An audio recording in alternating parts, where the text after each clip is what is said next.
Olá, boa tarde. Isto de falar a seguir ao almoço é sempre um desafio, não é? E imagino que vocês estejam aí a lutar com o estômago para manter o sangue no cérebro e se manterem acordados, não é? O meu objetivo para hoje é só que ninguém adormeça durante a apresentação. Bom, eu vou então falar um bocadinho sobre a minha perspectiva da revolução da inteligência artificial. Sendo académico, acho que é apropriado começar sempre com uma definição, não é, do que é a inteligência artificial. Esta aqui é de uma associação particularmente reputada na área, mas basicamente nós podemos dizer que a inteligência artificial é esta ideia de perceber como é que os humanos pensam e fazem coisas inteligentes e depois tentar incorporar isso nas máquinas, mais especificamente nos computadores. Isso é o que é a inteligência artificial. Quando, ao longo dos últimos 2 ou 3 anos, pensei em inteligência artificial, eu sou professor de Machine Learning e Data Science na Universidade Nova. Quando penso, aquilo que normalmente me ocorre rapidamente não é ChatGPT, não é nada, é esta lei do Amara, que diz qualquer coisa do tipo que nós tendemos a sobrevalorizar o efeito da tecnologia a curto prazo e a subestimar o efeito dessa mesma tecnologia a longo prazo. Eu acho que nós estamos a viver um bocadinho nessa situação. E no caso da inteligência artificial, isto não é novo, porque a inteligência artificial já teve aquilo que se designa 2 invernos. São picos em que nós achamos que o percetrão vai resolver os problemas do mundo e, afinal, o percetrão não resolve nada de especial. E depois, a seguir, outros picos que pensamos que os sistemas periciais e as redes multicamadas vão resolver todos os problemas do mundo e resolvem muito pouca coisa. E agora estamos numa fase em que achamos que o Deep Learning... Vocês reparem, vocês às vezes pensam que os académicos não são bons no marketing, mas às vezes até são. Chamamos Deep Learning porque redes neuronais tinham uma conotação tão má desde os anos 90 que eles decidiram chamar Deep Learning para ninguém se desanimar com o que vinha aí. É verdade. Aliás, uma das pessoas que mais contribuiu para o desenvolvimento desta área até explicou isto. Mas pronto, estamos numa fase de grande entusiasmo, provavelmente exagerado, como nos aconteceu sempre anteriormente com novas tecnologias. Vamos ver em que é que isto fica e provavelmente vamos ter algum descontentamento ou desilusão com aquilo que podemos fazer com o que temos agora. Não que eu não acho que é importante, eu dou aulas disto, não é? Portanto, eu acho que é muito importante, mas se calhar não vale a pena estarmos tão animados com o que aí vem. Bom, as pessoas que contribuíram para isto... São muitas, obviamente, mas estes 3 foram premiados aí há pouco tempo por causa das suas contribuições no contexto de Deep Learning. São investigadores de grande qualidade, uns trabalham em universidades, há 2 aqui, o Yann LeCun e o Yosha Bengio. Não, aliás, os 2 primeiros trabalhavam na Google, o Yann LeCun trabalha na Meta, ou Facebook, e, portanto, têm contribuído muito para o desenvolvimento da área. Há uma pessoa menos conhecida, que eu acho que também contribuiu muito, que é esta também investigadora, Fei-Fei Li, de Stanford, que, ao contrário da maior parte dos académicos, quando começou a carreira dela, em vez de se concentrar em desenvolver algoritmos, normalmente nós académicos somos valorizados por desenvolver novos algoritmos. E, portanto, os algoritmos às vezes são coisas muito marginalmente melhores, mas pronto, isso é que é publicável e é isso que nos... digamos, constrói a carreira. Aqui a Fei-Fei Li teve uma ideia disruptiva que foi: não me vou focar a desenvolver novos algoritmos porque acho que o que faz falta são dados. E então construiu aquilo que é designado o ImageNet Large Scale Visual Recognition Challenge, ou seja, tratou de arranjar um grande conjunto de dados, neste caso 14 milhões de imagens, que estavam todas anotadas, ou seja, eu tinha uma imagem e ela depois arranjou pessoas para dizer isto é um gato, isto é um cão, isto é uma pessoa, isto é uma bicicleta e por aí fora. Todas estas 14 milhões de imagens estavam anotadas e criou a tal competição. Em 2010 foi o primeiro ano e, como vocês podem ver aqui, este ponto é a equipa que teve melhor resultado em cada um dos anos, 2010, 11, por aí fora.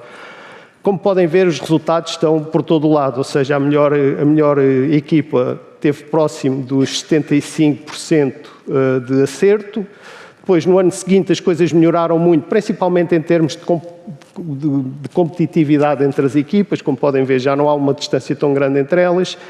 E este ano aqui, de 2012, foi um ano particular e um ano muito importante para o Deep Learning, porque quem ganhou foi aquele senhor que tínhamos visto há pouco, o Hinton, aquele que estava no meio, com uma rede que se chamava AlexNet. E foi provavelmente a primeira grande vitória do Deep Learning, digamos assim, mostrando a sua capacidade em competição com outros tipos de métodos. E, portanto, como podem ver, a distância entre a AlexNet e todas as outras equipas foi bastante significativa. A partir daí, toda a gente começou a utilizar Deep Learning e, como veem, as equipas estavam cada vez mais próximas, até que, eventualmente, em 2017, acabou a competição, porque os modelos já tinham uma taxa de erro inferior a 5%. O que isso significa é que, basicamente, o modelo com 97,3% de acerto classifica melhor as imagens do que nós próprios a olhar para elas. Portanto, eles são mais eficientes a classificar o que é que está numa imagem do que qualquer um de nós. Bom, a revolução da inteligência artificial. O Andrew Ng, eu não sei se vocês conhecem, provavelmente alguns já ouviram falar, tem uma afirmação, basicamente ele diz que a inteligência artificial é semelhante à eletricidade. É uma tecnologia de uso geral que pode impactar qualquer área da nossa vida. Eu também acredito que sim, mas eu fui buscar esta afirmação mais para tentar perceber o que é que pode acontecer na inteligência artificial se nós olharmos para aquilo que aconteceu na eletricidade. Portanto, na eletricidade, isto era Nova Iorque em 1888. Portanto, estes cabos todos que estão ali, que vêm ali em cima, ou eram do telégrafo ou eram de energia. Estão a ver? Isto causava todos os tipos de problemas. Cada vez que havia um nevão ou qualquer coisa, acabava-se a energia na cidade. Então começaram, com um esforço enorme, um investimento enorme, a fazer buracos para passar os cabos de eletricidade. É importante ter a noção que o Edison, quando fez este investimento, não era para levar eletricidade à casa das pessoas. Era para levar a luz à casa das pessoas. A única coisa que ele queria era que as casas tivessem luz. No entanto, a partir do momento em que tiveram eletricidade, ou luz, se quiserem, começou a aparecer todo o tipo de eletrodomésticos. E isto foi um desenvolvimento dos eletrodomésticos que durou décadas. Começou por aparecer aqui a ventoinha, que é uma invenção muito pouco apreciada, mas continua a ser muitíssimo importante nos dias de hoje, não é? Os vossos computadores todos são arrefecidos por algum tipo de ventoinha como este. A torradeira foi uma das primeiras, eu penso, não sei se foi a ventoinha ou a torradeira, mas uma delas foi a primeira, e até o aspirador elétrico, que era este que estava aqui, que pesava 40 quilos, e era mais ou menos o quarto do preço de um carro, acho eu. Bom, o que é interessante? Como eu estava a dizer há pouco, o que aconteceu quando o Edison ligou Nova Iorque com eletricidade é que ele queria levar luz. Se vocês repararem ali a nossa torradeira, não tem uma ficha, porque não havia tomadas. O que havia era os candeeiros onde eram atarrachados os eletrodomésticos. Estão a ver? Bom, isto é um exemplo. Estão a ver ali os fios todos dos eletrodomésticos ali a serem atarrachados. Isto não era muito prático.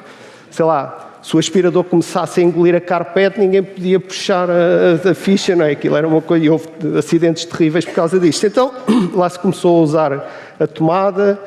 Outra coisa, os eletrodomésticos não tinham on and off. Ligava-se, aquilo começava, depois desligava-se, aquilo parava, não é? O on and off também dá muito jeito, principalmente quando a gente está a começar a ter problemas a dominar a coisa.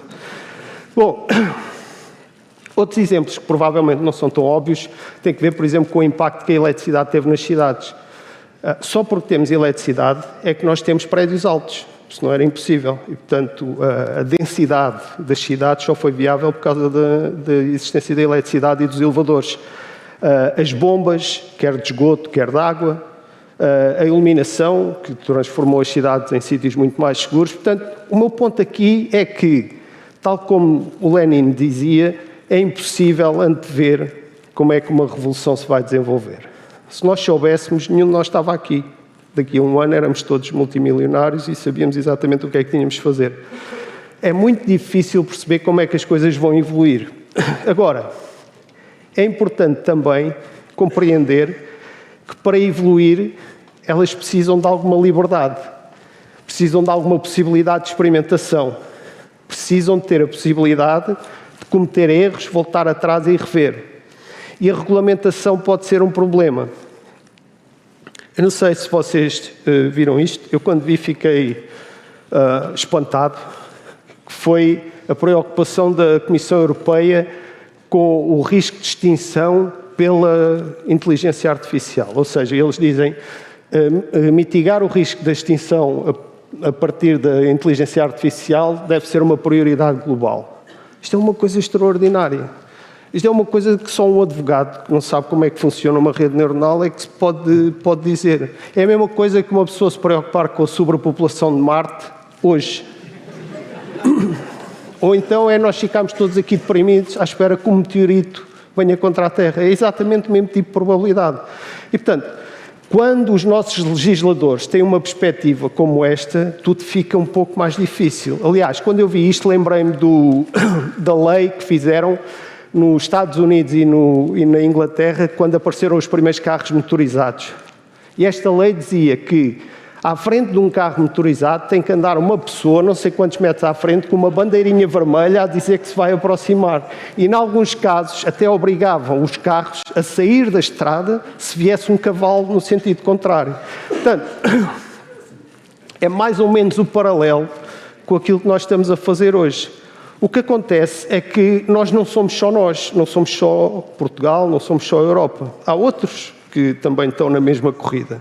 E isto que está a acontecer aqui na Europa, parece-me a mim, é um bocadinho como vão os amigos, União Europeia, China e Estados Unidos, fazer o caminho de Santiago. Os Estados Unidos levam uma mochilita quase sem nada. Os chineses não levam mochila nenhuma. E nós decidimos levar metade da mobília da casa. É um bocado a mesma coisa, porque a regulação é um fardo. É um fardo, em particular, para aqueles que têm menos capacidade financeira.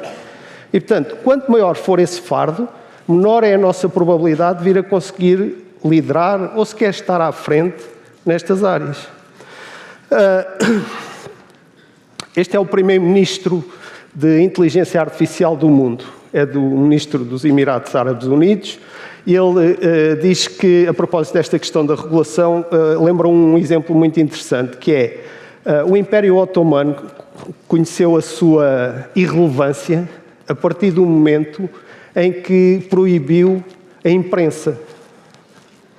Em 1515, o sultão, porque os escribas lhe disseram que iam ficar sem trabalho, os religiosos lhe disseram que ia começar a haver versões adulteradas do Corão, e os seus conselheiros lhe disseram que não sabiam exatamente para onde é que isto ia, decidiu proibir a imprensa. E durante 200 anos não tiveram imprensa.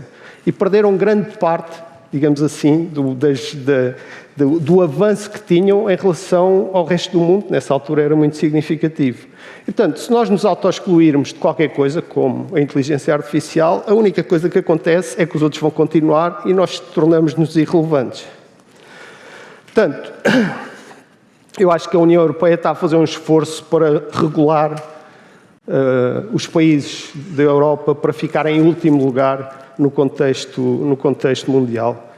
Isso vê-se no financiamento que há para estas áreas e mesmo alguns ministros da União Europeia já compreenderam que isto não é uma boa forma de fazer, porque nós podemos ter a melhor regulação do mundo, mas se não tivermos empresas, nada foi ganho com isso, não é? Portanto, eu acho que o resumo melhor é aqui do Pedro Domingos, que é um investigador português, um extraordinário investigador português que trabalha nos Estados Unidos e que teve este tweet que eu acho que é liminar. Explica. A América inova, a China replica e a Europa regula. Eu acho que até pode ser um bocadinho diferente. Eu acho que a América ganha dinheiro, a China ganha um bocadinho de dinheiro e controla a população e a Europa fica com muita força a pensar em tudo aquilo que pode correr mal com isto. Bom, então, alguns avanços recentes, porque eu tinha posto isto na apresentação e, portanto, tenho que falar disto. Eu fiz isto, não é, porque vinha falar sobre a AI, tinha que fazer uma gracinha do ChatGPT, este é um haiku para a IDC. Gabriel, tenho mais 5 minutos ou não? Tenho? Pode ser? Ok. Bom, isto é a situação atual do que diz respeito a Large Language Models. Como podem ver, eles já eram grandes, mas a única coisa que aconteceu foi que continuaram a crescer em termos de dimensão. Há um aspecto importante aqui, que é, há Large Language Models que são proprietários e há open source, ou código aberto. e os de código aberto já são muitíssimo bons e são muitíssimo utilizáveis. E neste contexto em particular, a Meta, ou o Facebook, tem feito um trabalho muito meritório em disponibilizar os modelos que tem desenvolvido. De qualquer maneira, isto para dizer que no contexto dos LLMs o tamanho importa, é uma coisa relevante. No entanto, já temos imensos Ferraris para utilizar em todas as aplicações que nós acharmos que são adequadas.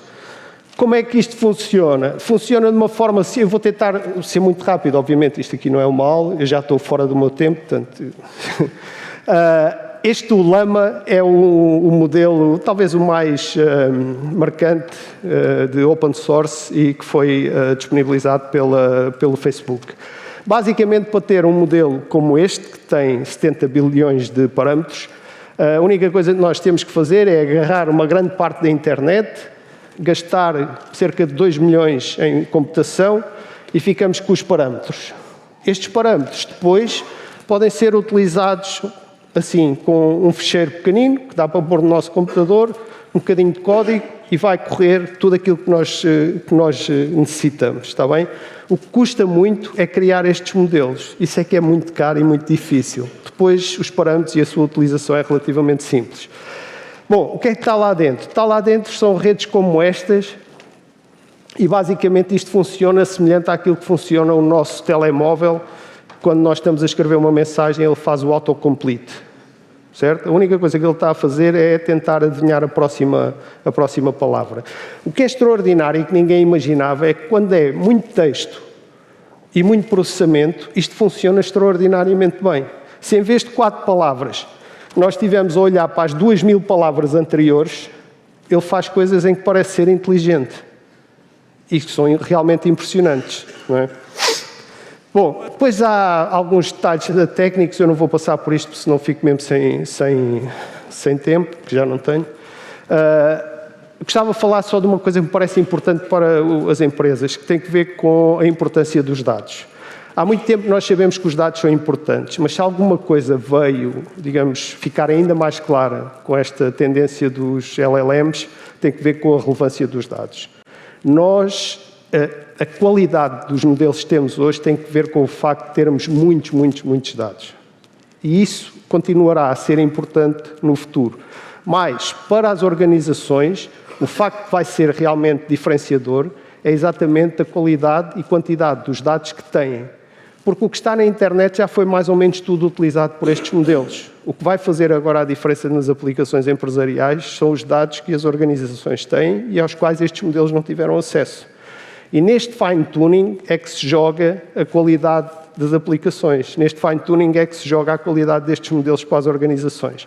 Portanto, se o que acontecia era que os avanços na machine learning tinham a ver com avanços dos algoritmos, o poder computacional e os dados, o que acontece hoje é que o poder computacional e os dados são muito mais importantes, digamos assim, para os avanços que temos tido até agora. Há ainda um aspecto que eu gostava de falar. Vocês já ouviram falar do efeito de rede, não é? Os dados também têm um efeito de rede. O efeito de rede dos dados é este, é que quanto mais dados eu tenho, melhores algoritmos eu vou ter. Quanto melhores algoritmos tenho, melhores produtos tenho. Melhores produtos levam a mais clientes levam a mais dados e por aí fora. Este é o círculo virtuoso de uma empresa que trabalha ou que tem qualidade no tratamento dos seus dados e da sua informação.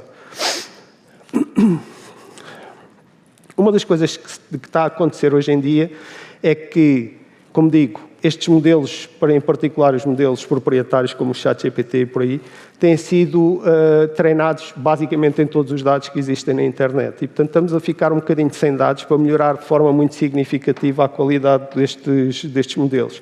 Portanto, estamos um bocadinho, às vezes, na situação de ter um Ferrari, mas já não ter muita gasolina para andar com o Ferrari, o que, obviamente, é um desafio. Tendências. Eu disse que ia falar sobre tendências, vou falar muito rapidamente.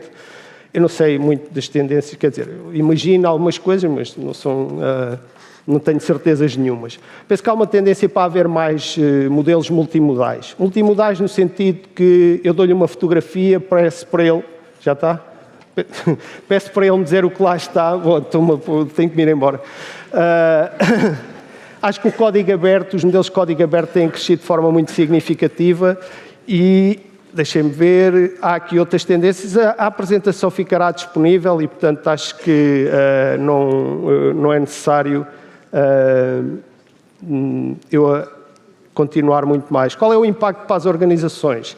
Acho que o impacto é grande, é a minha previsão. Acho que vocês também concordam comigo, não é?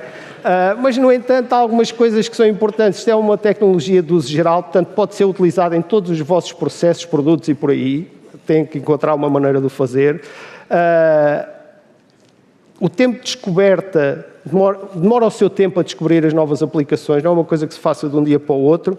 É necessário olhar para o negócio, nem só para os produtos, mas para os processos, todas essas coisas e ver onde é que se pode melhorar. O prompting vai provavelmente acelerar de forma muito significativa o desenvolvimento de aplicações, certamente, vai fazer diferença na prototipagem mais rápida e tudo isso. As pessoas que saibam usar isto e fazer este tipo de modelos continuam a ser muito importantes e escassas. E, finalmente, o que eu disse há pouco, parece-me ser o aspecto mais importante, tem que ver com a qualidade e a quantidade de dados que as vossas organizações têm para, digamos, tomar partido deste tipo de modelos. Eu acho que este é o desafio mais difícil, acho que é um desafio contínuo, não é uma coisa que amanhã esteja acabada, mas é essencial para se poder beneficiar deste tipo de tecnologias. Muito obrigado a todos, acho que ninguém adormeceu.